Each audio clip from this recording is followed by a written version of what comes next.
কি গো ভিউটা কেমন? সুন্দর কিন্তু কাদা। আমরা ভেবেছিলাম স্নান করবো কিন্তু হয়নি, এই কাদা জলে অনেকটা যেতে হবে তো, গা প্যাচ প্যাচ করবে বলে আর করবো না। হ্যাঁ এখন এটা কি এই টাইমটা খুব কাদা টাইপের জল হয়ে গেছে। কাদা হয়ে গেছে এইগুলো, ওই নিচে বসতে বলো, হ্যাঁ নামাও যাবে না, ঠিক কিছু আছে। করা যাবে না। হ্যাঁ তো চলো আমরা এখন কাঁকড়া আসবে তার জন্য ওয়েট করছি। কাঁকড়ার সাথে কি? কি জানি। এটা তো এখানে তো ওগুলোই চলে তাই না? তুমি তাই খাবে নাকি? না না, একদম না, এইসব আমি খাই না তাই। ঠিক আছে।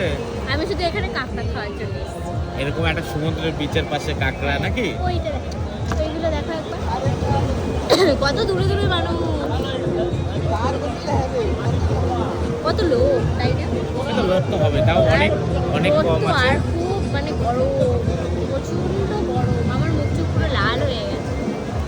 তবে আমি বলবো যে এই টাইমে আসাটা একটু বৃথাই হবে, কেননা এই জল যারা আর কি স্নান টান করবে তাদের জন্য খারাপ, কারণ এই জলের পরিস্থিতি একদম ভালো না, ঠিক আছে। এই একদম কাদা ঘোলা জল, এখন যারা বাজে পরিস্থিতি হয়ে রয়েছে।